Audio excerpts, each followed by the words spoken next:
De segunda de Tesalonicenses vamos a estudiar solo un par de versículos esta mañana.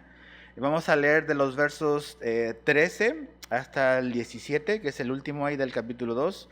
Y vamos a leer y vamos a orar. Dice así: pero nosotros, dice, debemos dar siempre gracias a Dios respecto a vosotros, hermanos amados por el Señor, de que Dios os haya escogido desde el principio para salvación, mediante la santificación por el Espíritu y la fe en la verdad, por lo cual os llamó mediante nuestro evangelio, para alcanzar la gloria de nuestro Señor Jesucristo. Así que, hermanos, estad firmes y retened la doctrina que habéis aprendido, sea por palabra o por carta nuestra. Y el mismo Señor Jesucristo, Señor nuestro y Dios nuestro Padre, el cual nos amó y nos dio consolación eterna y buena esperanza por gracia, conforte vuestros corazones y os confirme en toda buena palabra y obra. Señor, ahora que hemos leído esto y vamos a estudiar lo que tu palabra nos dice, danos el entendimiento y el corazón enseñable y humilde para poder comprender y guardar estas cosas para nuestra edificación. Entonces te damos gracias y lo pedimos en el nombre de Jesús. Amén. La semana pasada, si estuviste por acá, te debes de recordar de que hablamos de ciertas cosas que van a ocurrir en ese periodo que hemos hablado de que se llama el Día del Señor, o el periodo de la gran tribulación, y cómo o qué cosas necesitaban ocurrir para que el hombre de pecado, o como la Biblia también lo menciona en 1 Juan, el anticristo, qué cosas estaban deteniendo o iban a marcar su aparición. Decíamos de que había algo, o alguien más bien, alguien que está deteniendo la aparición del anticristo, y decíamos de que era el Espíritu Santo a través de la iglesia que retiene y detiene la manifestación o que aparezca este hombre, ¿no? Entonces el calendario de Dios está bien marcado, bien definido, pero hablábamos y veíamos como el trágico final realmente de los que han decidido no creer, no aceptar el Evangelio, lo que ellos iban a atravesar, lo que ellos iban a vivir. En lo que decíamos del día del Señor, ese periodo de tiempo donde la ira de Dios va a ser derramada en esta tierra, donde van a venir juicios, cosas que aparecen en el libro de Apocalipsis, del capítulo 6 al 19. Ves todas esas cosas y los que van a morar, los que van a vivir en esa época, una época bastante trágica y bastante oscura, pero nuestro destino y nuestro lugar donde vamos a ir y nuestra esperanza es diferente. De hecho, nosotros tenemos una esperanza. Los que hemos creído en Jesús, nuestro destino es diferente. Y en contraste con el destino de los que han decidido no creer y no aceptar el Evangelio de Jesucristo, nuestro destino es otro. Y eso es lo que Pablo habla en estos par de versículos. De hecho, si te fijas ahí en el verso 13, dice, pero nosotros. Cuando aparece la palabra pero es un contraste. Está diciendo, ok, todo lo anterior es así, pero ahora hay algo diferente. Hay algo diferente para nosotros, dice, pero nosotros, los creyentes, los que hemos creído en el Evangelio de Jesús, que hemos rendido nuestra vida a su señorío, el señorío de Jesús, el destino nuestro es diferente a aquel que ha rechazado a Jesús. Y es una bendición, es nuestra esperanza gloriosa de que Cristo va a venir por nosotros y un día vamos a estar con Él. Y sí, ha estado temblando y muchas cosas han estado sucediendo. Y cada temblor la gente dice, no, pues ya viene Jesús. No sabemos, Jesús puede venir hoy. Pero obviamente la tierra está dice la Biblia, con dolores de parto.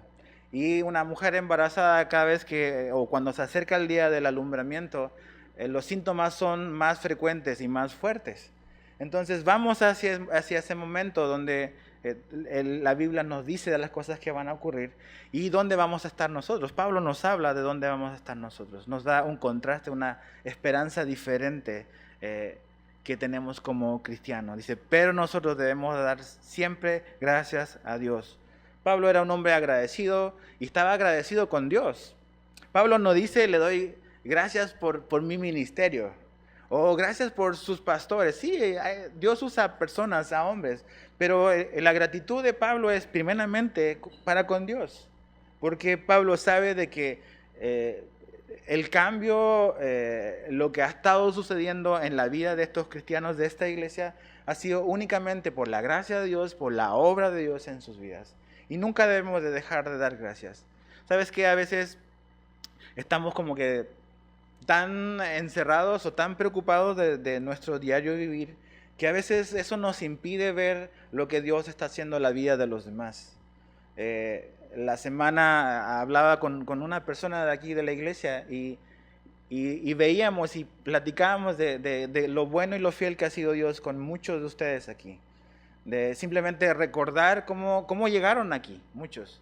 Y lo que Dios ha hecho en sus vidas, todos estos años o tiempo, no por un hombre, no por el nombre de una iglesia, simplemente porque Dios es bueno y porque su gracia es infinita. Y nunca debemos de perder de vista eso. Mirar a lo que Dios hace entre nosotros, mirar cómo Dios va transformándonos y ser agradecidos. Sí, todavía no somos lo que debemos de ser, pero no éramos lo que éramos antes. Y Dios ha sido bueno y Pablo está agradecido porque ve eso en la vida de estos creyentes. Él da gracias a Dios. Y fíjate, interesante, Pablo dice, doy gracias a Dios, dice, respecto a vosotros, hermanos amados del Señor, de que Dios os haya escogido desde el principio para salvación. Pablo está agradecido porque es una obra de Dios, pero a diferencia de los que no creen en Jesús, los cristianos de Tesalónica han sido elegidos o han sido llamados para salvación. Ese es el propósito de Dios. Es el contraste con el grupo anterior, con el grupo del 1 al 12. Los de Tesalónica, los que han creído en Jesús, ¿qué es lo que Dios ha hecho por ellos y cuál es el destino que Dios tiene para con ellos? Y su destino es la salvación, no es la gran tribulación. El destino para la iglesia es ver a Jesús, no es esperar al anticristo. Nuestra esperanza es la salvación, no la gran tribulación nuevamente. Y Pablo está agradecido con Dios por eso. Ahora, aquí hay 5 cosas, si no mal recuerdo, que debemos de nunca olvidar y que Pablo no olvida y que Pablo nos muestra y nos apunta en estos versículos en los cuales él está escribiendo. Y es lo bueno que ha sido Dios, lo bueno que ha hecho Dios en la vida de estos cristianos y en la vida de cada creyente. A veces desconocemos, a veces olvidamos, a veces no sabemos qué implica o qué significa que Dios te haya salvado. ¿Qué estuvo en juego? ¿Qué fue lo que Dios hizo para rescatar tu vida, para rescatar mi vida? Y lo primero que Pablo menciona en el verso 13, cómo él se refiere a estos cristianos, dice el verso 13, hermanos amados por el Señor. Lo primero que Pablo les recuerda a ellos y que nos recuerda a nosotros es que tanto ellos como nosotros somos amados por Dios. Amados por Dios. Los hijos, los que han creído en Jesús son amados, son sus hijos amados. Somos amados por Dios. Y es importante entender eso. O sea, lo que Dios hace está definido por su carácter, por quién es Él. Dios es de una cierta manera y la Biblia nos dice que Dios es amor. Y entonces, en base a quién es Él, a su carácter, Él actúa en base a eso. Y el que Él sea un Dios amoroso, Él extiende su amor para con nosotros al ser sus hijos. Él nos ama. Y sabes que a veces no dimensionamos realmente el peso de estas palabras y de esta realidad de que Dios efectivamente te ama.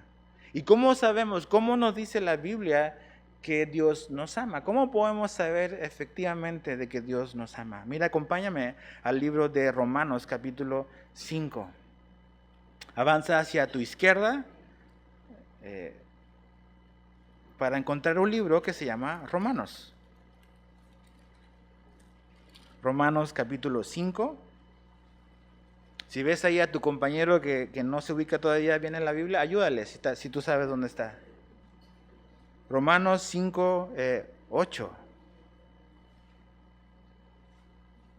Fíjate lo que este mismo Pablo que escribe Tesalonicenses nos dice en Romanos 5, 8. Dice, mas Dios muestra su amor para con nosotros, dice, en que siendo aún pecadores, Cristo murió por nosotros. Es interesante, la Biblia no dice que Dios es amor, pero Dios es un Dios que expresa y demuestra su amor de una manera real y tangible. A veces, no sé, las mujeres casadas nos dicen a nosotros los hombres de que no somos muy buenos para demostrar el amor.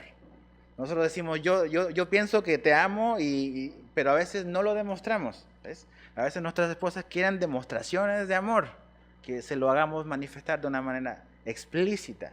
Bueno, Dios nos manifestó su amor, lo hizo visible de una manera real y tangible, haciendo ¿qué? Dice ahí. ¿Qué es lo que hizo Él? Murió por nosotros. Dice, Dios muestra su amor para con nosotros en que aún siendo pecadores, Cristo murió por nosotros. Fíjate el amor de Dios, que Dios o Jesús no murió por ti cuando tú estabas en tu mejor momento. Dios no dijo, yo voy a morir por ti si tú cambias primero. Dios murió y Jesús murió por nosotros cuando todavía éramos pecadores, cuando estábamos en nuestro peor momento. O sea, no hay lugar más oscuro al que puedas bajar o descender como que para que Dios no te ame. Si Dios te amó en ese lugar donde realmente estábamos destruidos en la miseria, ¿por qué va a cambiar su amor el día de hoy por ti? Él nos amó así y lo demostró. Dios nos demuestra su amor. Y la mayor demostración de amor de Dios es Jesús en la cruz. Muchas veces decimos, no, que no sé si Dios me ama. ¿Podría amar a una persona como yo sabiendo todo lo que él ha hecho y lo que he hecho? Sí. Dios sabe todo lo que has hecho, sabe cuál es tu vida, sabe cuál es tu historial. Y Romanos 5:8 nos dice que conociendo todo tu historial, sabiendo absolutamente todo lo que has hecho en tu vida, Jesús decidió morir por ti y demostrar cuánto está interesado en ti.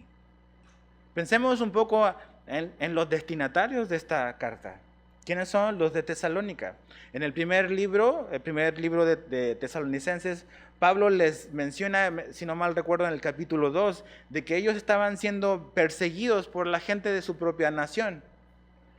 Estaban siendo perseguidos por ser cristianos, estaban siendo odiados por ser cristianos. Y Pablo les recuerda aquí la segunda carta del amor de Dios, de que ellos son amados por Dios. Marca la diferencia realmente cuando eres odiado por alguien, saber que Dios te ama. Ahora la pregunta es, ¿sí es importante saber eso o no?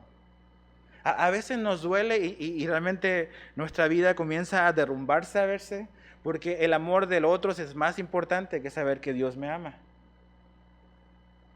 Cuando entendemos esta verdad y lo que implica de que Dios nos ama, realmente sí buscamos la aprobación y a veces queremos el afecto de los demás, pero no siempre va a ser posible eso. Va a haber gente que te va a amar y va a haber gente que no te va a amar. Pero cuando entendemos de que ya tenemos, no es que tenemos que luchar para obtenerlo, sino que ya Dios nos ha dado su amor. ¿Cómo cambia eso tu vida? ¿Cómo cambia eso tu perspectiva de las cosas? Saber de que a pesar de que tu vecino te odia o alguien no te quiere en el trabajo o lo que sea. O a lo mejor pasaste por una situación de un quiebre matrimonial y tu pareja ya no te ama. O a lo mejor fuiste abandonado por tus padres cuando eras niño y nunca te demostraron su amor. ¿Cómo cambia eso? El Evangelio ha sido dado para cambiar esas cosas. Para hacerte ver y para hacerme ver de que lo más valioso ya lo tengo, ya lo tienes. Tienes el amor de Dios. Dios te ama. A lo mejor puedas tener todo el mundo de adversario, pero tienes el amor de Dios. Y eso debiese de hacernos caminar, no con una confianza en mí mismo, sino en la opinión que Dios tiene de mí, en los ojos con los que Él me ve y Él te ve a ti, con ojos de amor. Entonces, dice, son amados por Dios. Lo segundo que Pablo le dice a estos cristianos es que dice en el verso 13 también, dice de que Dios os haya escogido desde el principio para salvación. Los cristianos han sido escogidos y ese siempre es un tema controversial, la elección. Están los calvinistas, están los reformados, están los arminianos y la pelea, siempre el fuego cruzado. En esta iglesia no somos ni lo uno ni lo otro, sino todo lo contrario. Nada. Pero la Biblia nos enseña ambas cosas. ¿Ves? Ambas cosas en la Biblia. La elección y la soberanía de Dios está claramente estampada en la Biblia. Pero en la Biblia también vemos la responsabilidad del hombre a responder a lo que Dios ha hecho. Pero el tema de que Dios nos ha elegido es un tema innegable en la doctrina y en la teología cristiana. A lo mejor me cuesta entenderlo, me cuesta aceptarlo, pero no lo puedo negar porque está a lo largo de toda la Biblia de que Dios nos ha elegido. Él nos escogió. Efesios 1:4 dice que Él nos escogió antes de la fundación del mundo. Antes de que tú y yo siquiera hiciésemos algo, Dios nos eligió, nos escogió en Cristo. En Jesús Él nos escogió. Y nos escogió para salvación. Me gusta lo que dice un comentarista porque habla de esta palabra escogido y él dice que esta palabra en el original quiere decir elegido por Él y para Él. Dios te escogió a ti para que tú le pertenezcas a Él. ¿A poco eso tampoco no va como que cambiar tu actitud? De que Dios se haya fijado en ti. Un Dios que no nos necesita. Él no nos necesita. Pero Él ha decidido en su amor y en su misericordia elegirte para que tú estés, para que yo esté con Él. Le pertenezco a Él. A veces andamos así como que agüitados y así pasan cosas en esta vida, como las que hemos visto este tiempo. Pero nunca nos olvidemos de estas verdades que deben de estar grabadas en nuestro corazón, en tu corazón. De que eres amado, de que Dios te eligió. Has creído en Jesús, sí, pero Dios también te eligió, te escogió para Él. La salvación, dice que Él nos escogió para salvación. La salvación es algo que Dios tuvo la iniciativa. Realmente Él tomó la iniciativa. Y la salvación nos dice la Biblia de que no es por méritos personales, no es por tus obras, no es por mis buenas obras. Es simplemente por la buena obra de Cristo. Por eso somos aceptados, por eso fuimos rescatados. No por quien yo soy, sino por quien es Dios. Es por quien es Él, porque Él es amoroso, porque Él es bueno. Y sí, a veces vemos cosas que no entendemos y van a seguir pasando cosas que no entendemos. Pero hay muchas cosas de Dios que sí sabemos. Y es que Él es bueno y Él nos eligió para salvación. Ahora, ponte a pensar en un momento en lo que hemos visto estos días en diferentes lugares, en Ciudad de México, en Morelos, con los derrumbes. Todos estos equipos y grupos de rescatistas que vienen a tratar de encontrar gente con vida entre los escombros. Velo de esta manera. Toda la creación, toda la humanidad, cada hombre está atrapado bajo el escombro del pecado. En este momento hay mucha gente interesada y muchos rescatistas interesados en ir y rescatar personas. La tragedia del hombre, la tragedia de la humanidad, es que cuando Adán y Eva desobedecieron y pecaron en contra de Dios, toda la humanidad cayó en desgracia. Y toda la humanidad está atrapada bajo un derrumbe del pecado que nos tiene atrapados. Y no habían muchos rescatistas que podían venir a buscarnos, había solo uno, Jesús. Jesús es ese rescatista que se metió donde solo Él podía entrar para sacarnos y traernos a la vida. ¿Ves? Y Él soportó, Él hizo un intercambio, Él tomó una decisión, que es, ok, este edificio se va a caer, se va a derrumbar y todo el acero va a caer sobre alguien. Va a caer sobre mí en vez de ti. Yo prefiero sentir el peso de todo el peso del pecado, de la ira de Dios en contra del pecado, para que el que está moribundo no lo pase. y Él se intercambió el lugar. Eso es lo que ocurrió en la cruz, ¿ves? No es que hay muchos caminos con los cuales tú puedas y yo pueda ser rescatado o salvado. Hay un solo camino. Había solamente una persona que nos podía rescatar de nuestra condición. No había muchos, no habían varios, no había nadie interesado. No es que yo te ayudo, no, es solo Dios nos podía ayudar. El mundo no necesitaba un buen político, no necesitaba un artista, un poeta, el mundo necesitaba un salvador. ¿Ves? Y eso es lo que Dios nos dio y así nos demostró su amor. Y Él vino y nos amó, nos eligió, ¿para qué? Y nos escogió para salvación. Para salvación. Mira, acompáñame a Efesios 2. Efesios 2, Efesios 2, verso 8 y 10.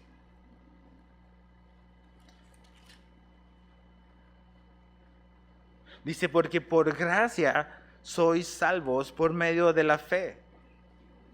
Por gracia somos salvos. Efesios 2, 8 al 10. Porque por gracia sois salvos por medio de la fe. Y esto no de vosotros, pues es don de Dios. La salvación es un regalo que Dios nos ha dado. Es algo que Él nos da. Y está involucrada la gracia y también la fe. Dice, y esto no de vosotros, pues es don de Dios. Fíjate el verso 9. No por obras, para que nadie se gloríe. No por obras. Porque somos hechura suya, creados en Cristo Jesús para buenas obras, las cuales Dios preparó de antemano para que anduviésemos en ellas. Pero fíjate, la salvación es por gracia mediante la fe en Jesucristo. No por mis buenas obras ni las tuyas. Las obras sí entran después en la ecuación, pero es un resultado de una consecuencia de conocer a Jesús. No una manera para ganar o abrir nuestro camino hacia la salvación. Entonces Dios nos escogió a nosotros. Lo tercero, volviendo a segunda de Tesalonicenses, es al final del verso 13 dice, mediante la santificación por el Espíritu y la verdad de la fe. La tercera cosa que Dios hizo por ellos y también ha hecho por nosotros, lo bueno que Dios ha hecho por nosotros es esto, la santificación por el Espíritu. ¿Qué es esa palabra santificación? Es apartar, es apartado. No es alguien al cual vas y le oras como para que sea tu intermediario. Un santo no es eso en la Biblia. Un santo es alguien que ha sido apartado por Dios para Él, para sus propósitos. Y dice que nosotros hemos sido santificados, que la santificación es algo que Dios ha hecho en nuestra vida. Y dice que lo ha hecho por el Espíritu. ¿De qué está hablando Pablo acá? El Espíritu Santo es una persona, no es una fuerza extraña y abstracta. El Espíritu Santo es la tercera persona de la Trinidad. Y es el que envió el Padre, es la promesa del Padre, dijo Jesús, y vino a este mundo con propósitos muy claros y muy definidos. Hoy en día, tristemente, en las iglesias, en la iglesia cristiana, a veces en algunas, ocurren cosas bien feas en el nombre del Espíritu Santo que no tienen nada que ver con la Biblia. Pero aquí Pablo nos dice que una de las cosas que hace el Espíritu Santo es la santificación, o sea, nos aparta para Dios. ¿Y qué es lo que hace el Espíritu Santo? Lo primero que Él hace, y lo primero que Él hizo en tu vida, si tú eres un creyente, el Espíritu Santo te convenció. El Espíritu Santo nos convence, dice Jesús, ¿de qué? De pecado. Puedes leer después Juan 16, del 7 al 11. Juan 16, del 7 al 11. Ahí Jesús le empieza a introducir este tema del Consolador, del Espíritu Santo que iba a venir después de que Jesús subiera al cielo. Y le dice, Él va a venir y lo primero que el Espíritu Santo va a hacer, va a convencer al mundo de pecado. Eso es lo que hace. Y tú un día y tú y yo, estábamos un día viviendo nuestra vida a espaldas de Dios, sin ningún interés en Dios, sin ningún interés en su palabra, ningún interés. Pero en algún momento alguien te habló de Jesús y Dios y el Espíritu Santo empezó a mover eso en tu corazón y en tu mente. Y un día Él te convenció, no la persona que te habló. Simplemente el que te habló te presentó el Evangelio, pero el que te convenció a creer y aceptar fue el Espíritu Santo, porque esa es su chamba. A veces nos frustramos porque queremos nosotros convencer a las personas. Nosotros no tenemos el poder de convencer el corazón de otro hombre. Lo único que nos pide Dios es proclamar, es anunciar el Evangelio, pero la labor de convencimiento y de convicción de pecado lo hace el Espíritu Santo, no el hombre. Otra cosa que hace el Espíritu Santo es, el Espíritu Santo nos regenera. Puedes anotar, si eres de los que toma apuntes, Tito 3:5. Tito 3:5. Ahí habla que la regeneración, o sea, la transformación de nuestra vida, es algo que el Espíritu Santo hizo en nuestra vida. Cuando venimos a Jesús, nos convenció de que necesitamos arrepentirnos de nuestros pecados, de que éramos pecadores. Eso es paso número 1. Necesitamos reconocer nuestra condición y el Espíritu Santo nos ayuda a eso. Después Él nos regenera. Ocurre una transformación, una regeneración, y eso también lo hace el Espíritu Santo. No es todo lo que hace, estoy nombrando algunas cosas nada más. Y después, lo que hace el Espíritu Santo es, Él nos habita. O sea, Él viene a vivir dentro de nosotros, con nosotros. Puedes poner como texto ahí, 1 Corintios 6:19. Pablo le dice a la iglesia en Corinto, dice, oye, o sea, ¿no se acuerdan de que el Espíritu Santo, o que sus cuerpos son el templo del Espíritu Santo? Entonces nos convence, nos regenera y nos habita. Y cuando habla de la santificación, el Espíritu Santo te trajo a Jesús. Sí, un amigo te invitó a lo mejor a la iglesia, un amigo a lo mejor te leyó la Biblia, pero el que te convenció fue el Espíritu Santo, únicamente Él. Él te convenció. Entonces, ¿qué es lo que usa Dios? Para traernos a Cristo, usa su Espíritu, pero también usa su palabra. Usa su palabra. Dice, santificación por el Espíritu y la fe en la verdad. La verdad es importante. Y Dios usa la verdad. ¿Y cuál es la verdad? Vamos al Evangelio de Juan. Este versículo es bien importante. Juan 17:17. Fíjate lo que Jesús va a decir ahí.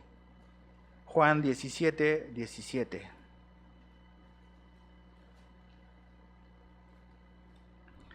Dice, santifícalos en tu verdad. Y entonces, ¿cuál es esa verdad? Ahí dice, ¿cuál es la verdad?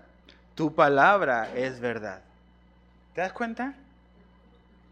Este proceso de santificación, lo que en un comienzo Dios me apartó, el Espíritu Santo me apartó para Jesús, te convenció, y después lo que está ocurriendo, y lo que ha estado ocurriendo desde el día en que naciste de nuevo, que pusiste tu confianza en Jesús, es que Él te ha estado transformando o santificando. El propósito de Dios es que tanto tú como yo nos parezcamos cada día más a Jesús. ¿Y cómo lo hace? Pues una de las maneras en que lo hace es por medio de tu verdad, dice. Eso es lo que dice Jesús. Santifícalos en tu verdad, tu palabra es verdad. Entonces, eso quiere decir de que mientras más pase tiempo en la verdad escrita de Dios, va a ocurrir una transformación más efectiva en tu vida. Si nosotros ponemos a un lado este libro, las verdades de este libro, nunca va a haber realmente una transformación genuina de nosotros, porque la Biblia es una herramienta que Dios usa para transformarte y hacerte más como Jesús, su Hijo.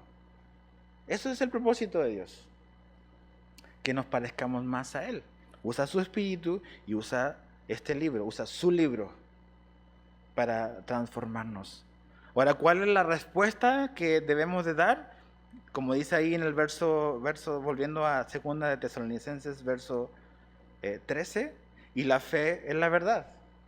Ok, Dios hace todas estas cosas, pero ¿qué es necesario? Creer en la verdad, confiar en la verdad. Necesitamos creer esto. ¿Ves cómo en los evangelios Jesús habla muchas veces de que es necesario creer? Es necesario creer la verdad. Necesitamos confiar en Jesús. Dios está haciendo todas estas cosas por ti y por mí, las hizo. Pero también la responsabilidad del hombre era y es responder en fe, en confianza a la obra de Jesús. Porque Él nos quiere salvar. Pensemos en todas estas personas que hemos visto, estas historias asombrosas e increíbles de milagros realmente, de gente que pudo ser rescatada de los escombros. Así, sinceramente, ¿cuál crees tú que era el único deseo que tenían esas personas? Probablemente salir, ser rescatados, ser encontrados. Yo veo muy difícil que una persona atrapada bajo un derrumbe esté pensando en cómo voy a pagar la cuota del cable el próximo mes. ¿Verdad? ¿O qué voy a comer en un año? Esa persona lo único que quiere y lo único que le interesa es ser rescatado, salir con vida. Y sabes que esa es la mayor necesidad del hombre, ser salvado. Y Jesús vino a salvarnos. Y si tú todavía eres una persona que no ha nacido de nuevo, que no ha rendido su vida a Jesucristo, Dios te dice que Él te quiere salvar. Pero necesitas poner tu fe y tu confianza en Él. La Biblia nos dice que debe de haber arrepentimiento, debo cambiar mi manera de pensar.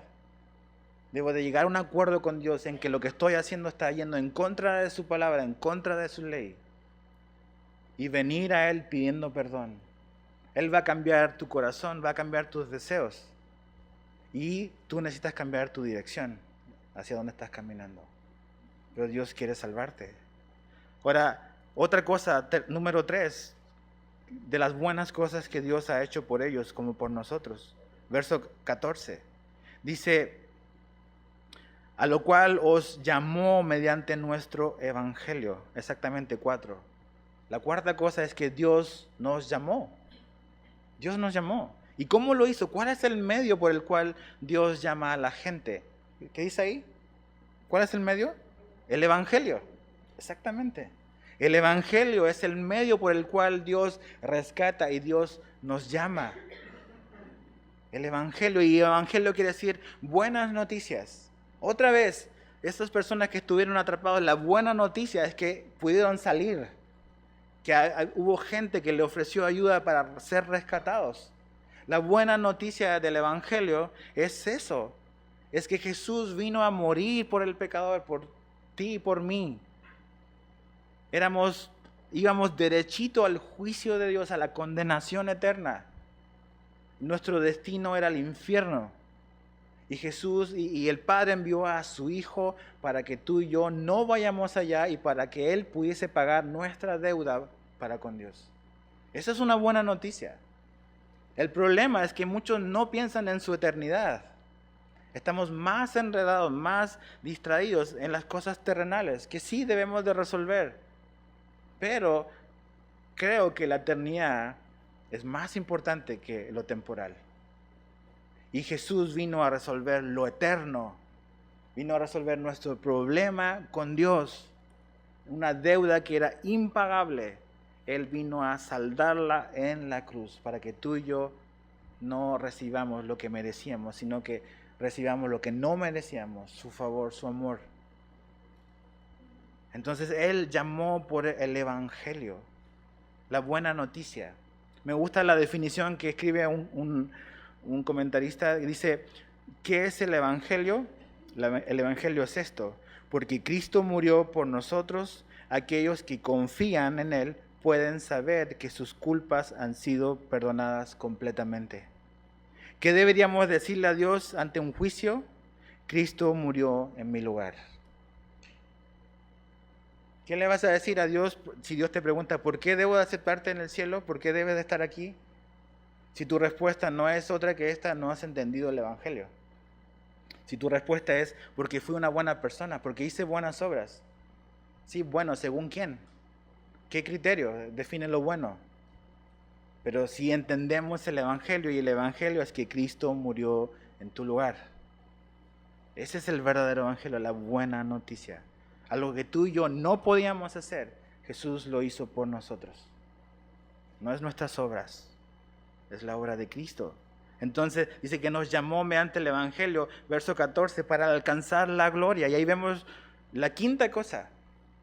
No solamente que fuimos llamados por Dios, sino que hemos sido y vamos a ser glorificados por Dios. O sea, de que vamos a ver a Jesús como Él es. Que vamos a ver a Jesús en su gloria, que nuestra eternidad está junto con Él. Que vamos a pasar la eternidad con Dios, con Jesús. Y no solamente le vamos a ver por quién es Él realmente, sino que también Él nos va a glorificar a nosotros, nos va a dar nuevos cuerpos, una nueva realidad. Tú y yo, como estamos ahora, como estamos en este cuerpo caído, no estamos preparados para la eternidad. Imagínate, o sea, lo del eclipse. En algo como el sol, no podíamos mirar al sol directo porque nos iba a quemar los ojos. Imagínate intentar vivir o acercarnos a un Dios santo y perfecto. ¿Qué iba a pasar con nosotros? ¿Ves? Pero Dios te ama tanto y lo que Dios quiere para ti es eso. Es que tú sepas, yo sepa, de que Él tiene la intención y el interés de que tú y yo pasemos la eternidad con Él. Y para que eso ocurra, necesitamos ser glorificados, necesitamos ser transformados, un nuevo cuerpo, para poder estar en ese lugar donde Él está. Pero ese es nuestro destino, hacia allá vamos, ¿ves? No vamos hacia la gran tribulación, no vamos hacia el juicio, no vamos a ser engañados, como Pablo dice en el bloque anterior, por el hijo de pecado, por Satanás. No vamos hacia allá.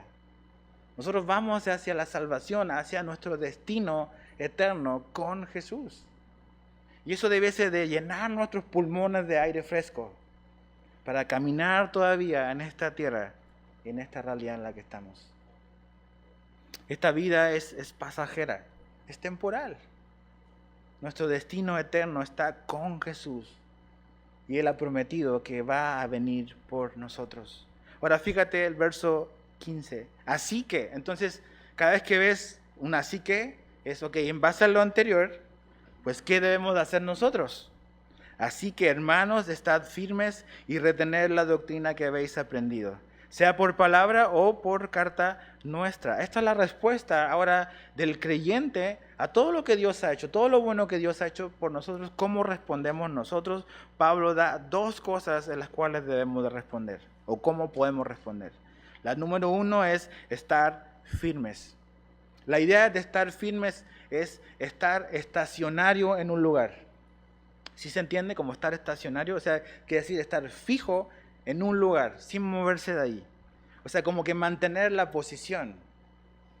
Dios quiere que tú mantengas la posición que Él te ha dado, que te mantengas firmes, firme en la fe. Hay muchas cosas que nos pueden mover, ¿sabías? Hay muchas cosas que nos pueden mover. Mira, acompáñame al capítulo 2, el verso 2.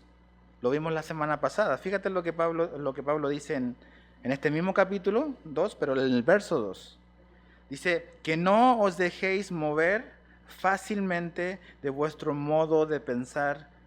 Dice, ni os conturbéis ni por espíritu, ni por palabra, ni por carta. Pero fíjate, no os dejéis mover fácilmente. Hay muchas cosas que pueden suceder en esta vida, circunstancias, cosas que vemos a nuestro alrededor o que ocurren en nuestra vida, que a lo mejor tienen el poder potencial de hacernos mover. Pero Pablo nos dice que no debe de ocurrir eso por ningún motivo. Necesitamos estar firmes en un lugar, firmes en la fe. Ahora, ¿cómo ocurre eso? ¿Cómo podemos estar firmes y sin movernos? Creo que tiene que ver con lo que él dice después. La segunda cosa está relacionada con la primera. Dice, estar firmes y retener la doctrina. Esa es la segunda manera en que respondemos. Y tiene que ver, creo, y nos da la firmeza que Él nos pide como número uno. La firmeza en nuestra vida, el estar fijos, el mantener la posición, tiene mucho que ver con retener la doctrina. La palabra retener quiere decir agarrar, quiere decir aferrarse. O sea, agarrar así con toda tu fuerza, agarrarte de algo. Es como cuando viene un huracán y te agarras ahí de una palmera para que no te lleve el viento. O sea, te agarras y dices, no me suelto por esto por ninguna razón. Esa es la idea, es como que hay algo en contra, pero tú te agarras de algo y no te sueltas de ahí. ¿Y de qué debemos de agarrarnos? Dice, de la doctrina. La palabra doctrina no quiere decir más que enseñanza. La enseñanza es importante. Hoy en día, muchas veces, nos movemos mucho por lo que sentimos en lugar de por lo que sabemos. Y cuando nos movemos por lo que sentimos, es una montaña rusa. Porque nuestros sentimientos y nuestras emociones nos engañan fácilmente. La Biblia dice que no hay nada más engañoso que el corazón del hombre. Entonces, si pensamos, ¿qué nos dice el mundo? No, tú sigue tu corazón, ¿verdad? No, hombre, que es el peor consejo que te pueden dar. Lo ves en tarjetitas en el Hallmark. O sea, sí lo vi en un cuadrito. No, sigue a tu corazón. Y no puede ser. Y por eso el mundo está como está. Porque simplemente ha seguido los deseos de su corazón. No, dice, tenemos que aferrarnos, agarrarnos, así con toda nuestra fuerza de la enseñanza. Hay un riesgo, ¿sabías? Porque Pablo lo está diciendo con una razón. Tú y yo podemos ser movidos, si no nos agarramos, podemos ser movidos y arrastrados. La verdad siempre está bajo ataque, créeme. La verdad. Desde un comienzo ves a Eva, cuando Satanás viene y la tienta, le dice, ¿con que Dios te dijo? ¿Qué es lo que está haciendo? Es cuestionando la verdad. Cuestionando la verdad. Cuestionando lo que Dios ha dicho. Y la verdad siempre va a ser cuestionada, siempre va a ser atacada. Ves en 1 de Timoteo 4, en 2 Timoteo 3, que Pablo, el apóstol Pablo dice que algo que va a caracterizar los tiempos postreros es que va a haber un gran engaño, muchas mentiras. Entonces debemos de realmente aferrarnos a la verdad, conocer la verdad, mantenernos en la verdad. Jesús dijo, yo soy la verdad. Jesús no dijo, yo le voy a enseñar una verdad o una de las verdades. Dijo, yo soy la verdad, Él es la verdad. Entonces debemos de mantenernos y aferrarnos a Jesús y a lo que Él nos ha enseñado, lo que Él le ha revelado y le reveló a la iglesia, le reveló a los apóstoles. La doctrina cristiana debemos de aferrarnos ahí.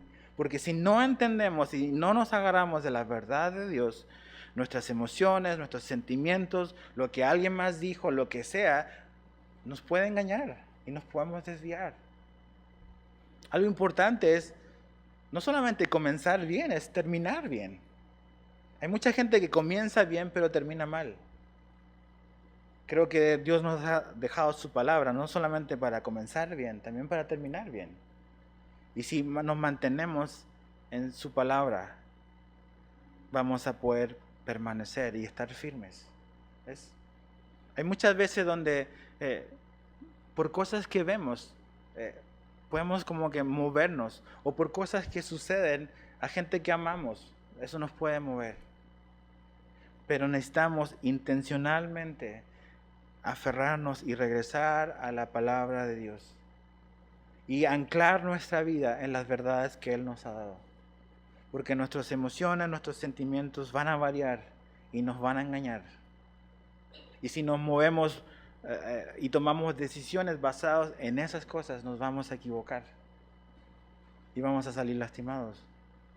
Pero la verdad de Dios y Jesús es la verdad de Dios. Siempre es aplicable en todo contexto, en toda situación. Otra vez, como leímos en Juan 17, dice, tu palabra es verdad. ¿Ves?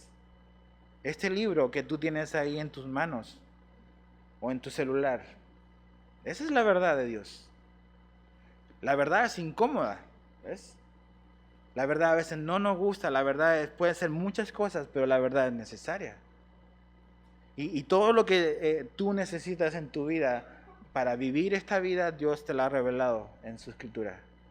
Las cosas en las cuales Dios no nos ha dicho nada o ha guardado silencio no son esenciales para tu vida ni para la mía. Pero todo lo que es necesario para esta vida, para la vida piadosa, para la salvación, Dios nos la ha revelado en su palabra. Y ahí debemos de permanecer firmes.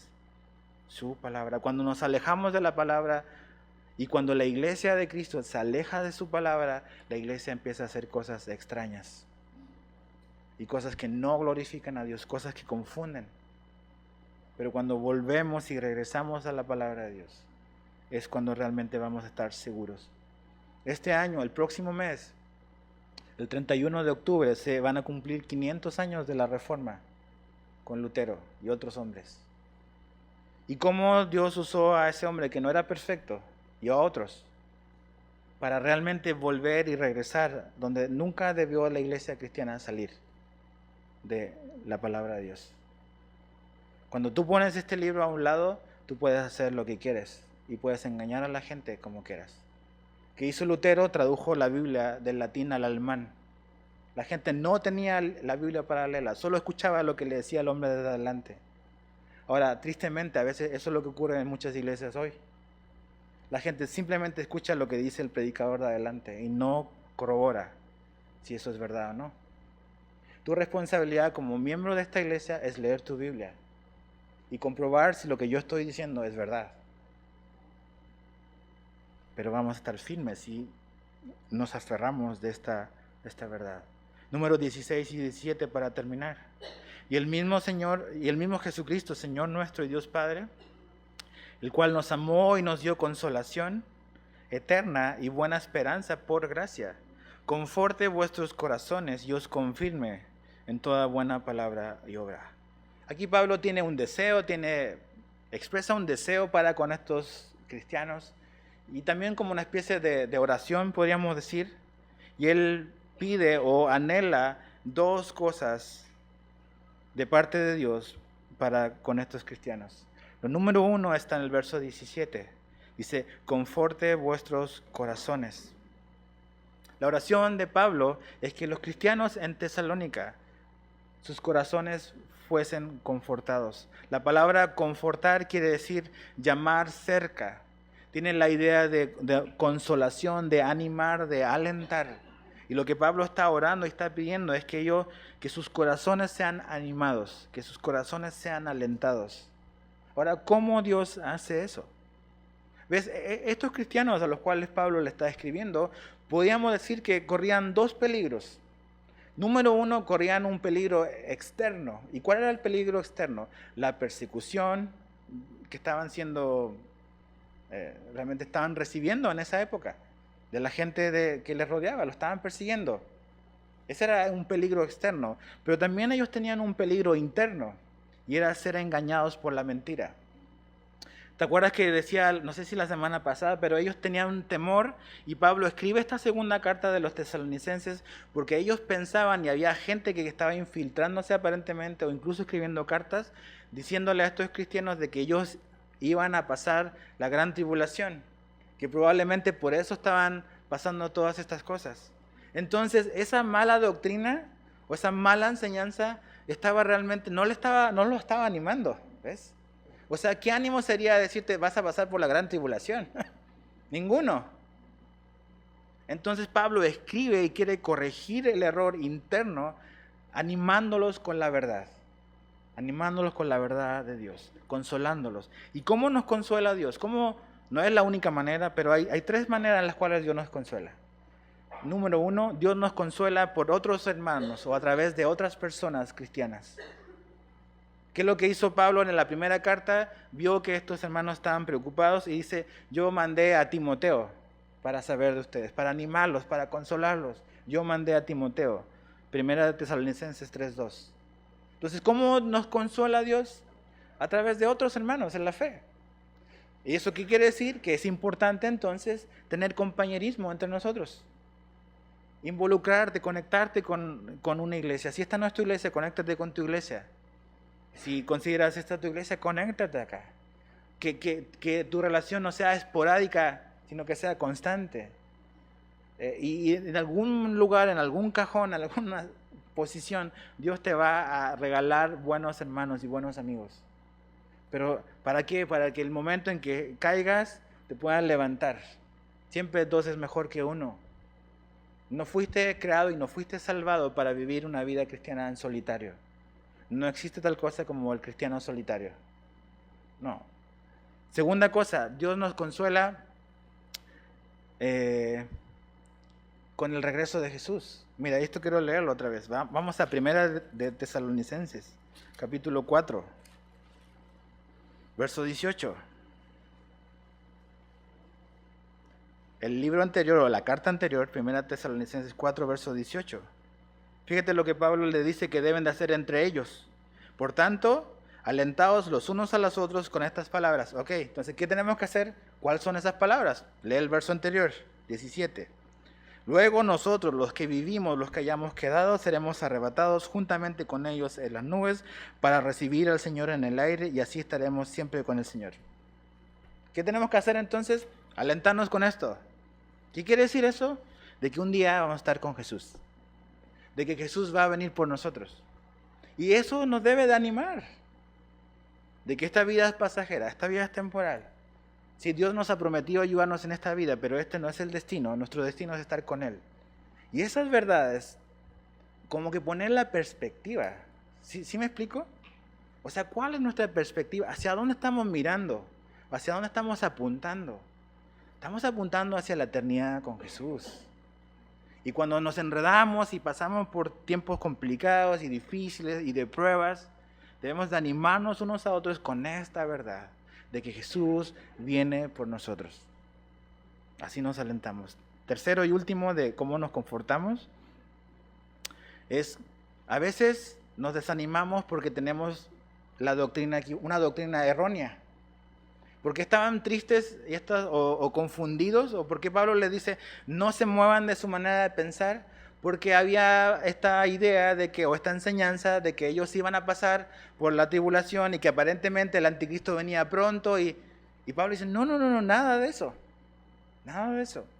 Y sabes que a veces el estado de ánimo que tenemos o las preocupaciones es simplemente por una mala enseñanza. ¿Sí me explico? A veces porque creemos erróneamente, andamos así como que perdidos. Y Pablo dice, no, nosotros no vamos a pasar, nosotros fuimos salvados elegidos para salvación, para animarlos y recordarles realmente cuál es nuestro destino. ¿Cuántas cosas a veces, cosas que hemos mal aprendido, o que hemos mal estudiado, o que nos han mal enseñado, afectan nuestro estado de ánimo? O la manera en que vemos la vida, pesimistas, o siempre afanados. Digo, una de las doctrinas que más daño siento que le ha hecho a la iglesia moderna es el evangelio de la prosperidad. Y cómo ese evangelio, entre comillas, puede afectar a una persona. ¿Cómo ese evangelio de que Dios siempre te quiere rico, siempre te quiere exitoso, no te va a pasar nada, nunca te vas a enfermar? ¿Cómo funciona ese evangelio en Congo? ¿Cómo funciona ese evangelio en Irán o en Siria? ¿Ves? ¿Cómo puede animar eso a esa gente? Ahora, ayer hablaba con un pastor que hace como 2 meses fue al Congo y me decía, lo más increíble y asombroso es que este evangelio de la prosperidad ya está llegando al Congo, en uno de los países más pobres de África. Y tú dices, yo veo en esa gente el pesar, veo la tristeza, porque Dios no les ha dado a ellos lo que Dios le ha dado a la iglesia en Occidente. ¿Cómo anima eso? Entonces, ellos estaban desanimados por las cosas que a veces habían permitido o se habían permitido a ellos creer, malas enseñanzas. Entonces, Dios nos anima viniendo a la verdad, regresando a la verdad. Por eso necesitas conocer ese libro que tienes ahí. Necesitas conocerlo. Y finalmente dice, verso 17, confirmen toda buena palabra y obra. La palabra confirmar es como afirmarte. Y dice en 2 cosas, en buena palabra y en obra. Y es básicamente decir Dios está interesado en la palabra, o sea, en lo que decimos, en lo que creemos, pero también en obra, o sea, en cómo vivimos. El cristianismo es lo que Dios ha hecho por nosotros. No es lo que nosotros hacemos por Dios primero, es lo que Dios hizo por nosotros. Y después viene cómo nosotros respondemos a lo que Dios ha hecho por nosotros primero. Siempre ves en las cartas de Pablo, esto es lo que Dios hizo. Los primeros capítulos, solo Dios, Jesús. Y después viene la parte práctica, es cómo respondemos nosotros a lo que Dios ha hecho. No están desconectados. Sí hay uno que va primero y otro que viene después. Entonces, yo no puedo decir y pretender o llamarme o decirme cristiano simplemente por lo que yo creo, sino que eso debe ir respaldado por la manera en cómo vivo. Por eso él dice, que Él los confirme en toda buena palabra y obra. Las obras no son para salvarnos, ya lo leímos en Efesios 2, 8 al 10. Pero dice que Él preparó de antemano buenas obras para que caminemos en ellas. Entonces las obras sí son parte de nuestra salvación, no para obtenerlas, sino como una demostración de que hemos sido salvos. ¿Sí me explico? Entonces tenemos que entender que la manera en que vivimos realmente da fe y es un testimonio de lo que creemos. Si tenemos una buena enseñanza, dice el libro de Tito, vamos a tener una buena fe. Y si tenemos una buena fe, vamos a tener buenas obras. Sana enseñanza, sana fe, sanas obras. Entonces tenemos que entender eso. Pablo ora por esto, para que estas cosas sean una realidad en estos hermanos. Y creo que son buenas cosas por las cuales debemos orar. Para que Dios nos haga estar firmes, para que Dios nos confirme, nos anime. Para que Dios te use a ti para animar, para confortar a otras personas que están a lo mejor pasando por un momento difícil. Confórtalos y anímalos con estas 5 verdades de Dios. Las cosas que hemos visto, ¿cuáles son? Fuimos amados por Él, fuimos escogidos por Él, fuimos apartados por Él, fuimos llamados por Él y seremos glorificados por Él. Anímate en esas verdades de Dios. Vamos.